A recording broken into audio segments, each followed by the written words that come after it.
가지급금 경감 플랜이라는 주제를 가지고 방송을 진행하겠습니다. 가지급금은 상당수 많은 소규모 중소기업들, 고질적이면서 이제 구조적인 문제로 인식되는 경우가 많이 있습니다. 처음부터 이 법인을 설립하고 운영할 때 업종 특성상 가지급 발생이 불가피한 측면도 있지만 일찍부터 경각심을 갖고 준비를 했더라면 시간과 비용을 상당히 줄일 수 있는데, 대부분 이제 골든타임을 좀 놓친 기업들 같은 경우는 가지급금 운영 부담을 해소하는 데 있어서 상당히 많은 시간과 비용이 들고요. 이거를 단축하려다 보면 큰 세무 위험을 부담해야 되는 리스크가 있습니다.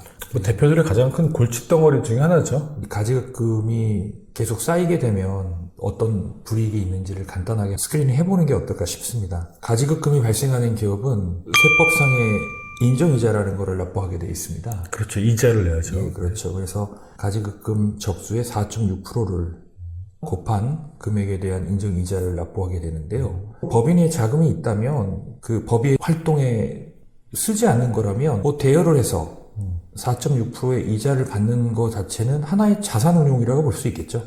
법인의 입장에서. 네.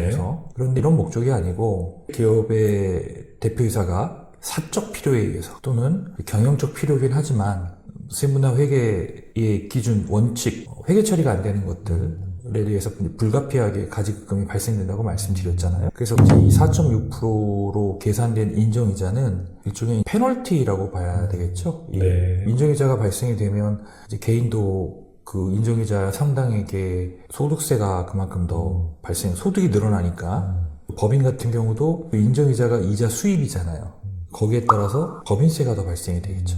첫 번째, 법인세 증가. 네, 그렇죠. 그래서 여기 밑에 보시면 이제 인정이자를 미납할 경우에 상여 처분이 된다. 그러면 이제 인정이자 상여 처분된 금액만큼은 개인의 소득세와 이제 사례보험료가 늘어나게 되는 이제 부수적인 페널티가 발생이 되겠죠. 네.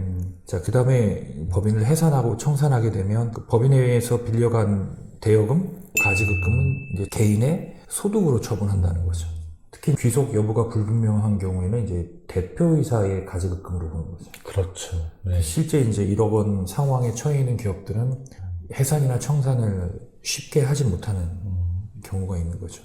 거기 부수적으로 이제 사대보험료가 늘어난다는 경우 있고요. 가지급금은 원래 가지급금을 가져가지 않았으면 적어도 그 가지급금만큼은 외부 차입을 하지 않아도 되잖아요. 네. 그래서 가지급금이 발생한 기업 같은 경우는 그 차입금에 대한 이자 상당액, 이 송금 불산입된다. 지급이자 비용에 대해서 비용 처리를 못한다는 거니까 그만큼 법인세가 또 늘어나는. 그렇죠. 업무상 필요에 의해서 빌려주게 되면 회수를 못할 수도 있잖아요. 그렇죠. 회계상으로는 네. 대손 충당금이라는 걸 설정할 수 있는데, 이 가지급금은 대손 충당금 설정 대상 채권에서 제외된다. 충당금을 설정하게 되면 충당금의 일정 프로를 또 손비로 인정해주는 제도가 있는데, 이런 혜택을 받을 수가 없는 거죠. 자, 여섯 번째는 이제 세무적인 이슈보다는 이제 재무적인 이슈겠죠. 당연히 법인에 있는 돈을 가지급금으로 법인 밖으로 유출이 된 상태에서 돈을 빌려달라고 하면 당연히 그 해당 가지급금을 가공자산으로 분류해서 신용평가상에 불이익을 주고 신용도가 낮아지면 자금 조달에 문제가 생기겠죠. 신용등급에 불이익이 있다는 거죠. 그렇죠. 최근에 이제 가압승계 특례 제도가 확대됨에 따라서 가압승계 특례를 적용하려는 기업들이 많이 늘어나고 있는데요. 이때 가장 또 걸림돌이 됩니다. 왜냐하면 가압무관 자산이라는 게 있는데 이 가지급금은 사업자산으로 보질 않아요. 그래서 이 가지급금을 해결하지 못하면 가압승계 특례 제도의 혜택이 많이 축소될 수밖에 없습니다. 사실은 이 가지급금 같은 경우는 대표자 입장에서 이게 채무 아닙니까? 네네. 그 채무는 원래 공제를 받아야 되는 거죠. 그런데 이제 이 가지급금 같은 경우는 이제 채무로 인정받지 못할 경우가 있거든요. 그런 경우는 비상장 주식의 상속 및 증여세 부담을 가중시키는 요인으로 작용될 수도 있는 거죠. 자, 아홉 번째는 이제 청산 폐업 시에도 상환 의무 존속한다. 그래서 아까 말씀드렸죠. 무조건 상환해야 된다. 상환하지 못하면 대표이사의 상여로 처분된다고 말씀드렸고요. 자, 우리가 사업을 운영하다 보면 아까 같은 이제 정상적인 해산이나 청산이 아니고 파산을 신청해야 될 수도 있습니다. 근데 가지급금이 있는 기업들, 특히 가지급금에 대한 입증과 소명이 어려운 경우에는 파산 신청이 나오지 않을 수도 있다는 것도 하나의 불이익이 될 수 있겠죠. 자, 주주가 특수관계인이 아니라 실질적인 제3자가 있다면 이거는 단순히 세무 재무의 문제를 떠나서 배임이나 횡령 또는 유용에 해당되는 형사처벌의 문제로까지 리스크가 확장될 수 있겠죠. 외부 주주가 있을 경우에는 항상 존재하는 그렇죠. 거죠. 예, 왜냐면 쪽으로 자금을 썼거나 아니면 그 자금을 활용해서 회사에 손실을 입혔다면은 이제 배임의 문제까지도 불거질 수 있는 거죠. 자, 그 다음에 이제 이 가지급금 문제를 은폐하기 위해서 편법적으로 회계 처리를 할 경우, 그리고 그런 사안이 이제 국세청에 적발이 됐을 경우에는 고의성이 있다고 보고 이걸 가지급금이 아니라 전액 상여로 보고 상여 처분할 수 있는 위험도 상존하고 있다는 거죠. 그래서 이 모든 사항들은 가지급금의 규모, 가지급금의 발생 원인, 앞으로도 가지급금이 발생할 수 있는 가능성, 그다음에 기업의 업종의 특성, 자, 이런 것들을 고려해서 단기간에 무리하게 해결하려는 것들은 좀 지양했으면 하는 바람입니다. 그래서 이제 제가 이번에 케이스를 선별한 경우도 무리한 방법보다는 이제 시간을 충분히 두고 급여와 배당만으로도 충분히 가지급금을 해결할 수 있는 케이스를 제가 좀 말씀을 드리려고 가져온 겁니다. 그러니까 가지급금 불이익의 12가지, 거의 총망하나 하신 것 같아요. 그렇죠. 어떤 기업은 세법상의 이슈가 좀 불거질 수 있는 거, 또 당장 자금 조달에 필요한 기업들은 이제 재무상의 제재 부분이 신경이 쓰이는 걸 거고, 주주 친화적인 경영을 해야 될 필요성이 있는 기업들은 이제 이런 법적 제재에 대한 불이익을 최소화시키려는데 주안점을 두고 해결 방안을 짜셔야 되겠죠. 네.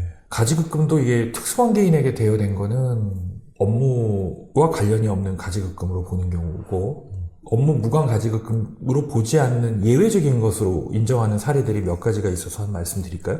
제가 한번 읽어보겠습니다. 업무부와 가지급금에서 제외되는 것들. 1. 미지급 배당소득 및 상여금을 법인이 대신 납부한 금액. 2. 해외투자법인 종사자의 여비 급료 등을 대신 부담한 금액. 법인이 무리사주조합 또는 조합원에게 해당 무리사주조합이 설립된 회사의 주식 취득에 소요되는 자금을 대여한 금액. 대표자에게 상여 처분한 금액에 대한 소득세를 법인이 납부하고 이를 가지급금으로 계상한 금액. 5. 직원에 대한 월정급여 범위에서의 일시적 급여의 가불금. 6. 직원에 대한 경조사비 또는 학자금의 대여. 7. 중소기업 근무 직원에 대한 주택부의 및 전세자금의 대여액.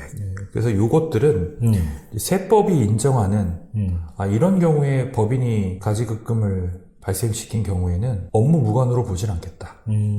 업무와 관련성이 있다라고 보는 경우를 이렇게 7가지의 유형을 정의를 한 겁니다. 보통 업무에 관련성이 있는 것들은 예. 대부분 가지급금에서 제외된다라고 봐도 되겠네요. 업무 무관 가지급금이요. 가지급금에 그렇죠. 해당이 되죠. 그래서 인정이자는 발생이 되는데 예. 이 경우에는 이제 업무 무관 가지급금에서 제외된다. 그래서 이제 업무 무관 가지급금에 해당이 되면 인정이자도 납부하지만 네. 그 차입금에 대한 지급이자에 대한 송금 불산입이라는 페널티 제재제한이 있잖아요. 여기에는 해당이 안 된다는 거죠. 가지급금 자체에서 배제된다는 의미고요. 자, 오늘은 지금 가지급금 불이익에 관련된 부분들 집중적으로 말씀해 주셨습니다. 총 망라해 주신 것 같아요. 12가지에 대한 가지급금 불이익을 말씀해 주셨고, 그리고 업무 무관 가지급금에 제외되는 케이스도 말씀해 주셨습니다. 예, 다음 시간에도 계속해서 가지급금 경감 플랜 진행하도록 하겠습니다. 고맙습니다.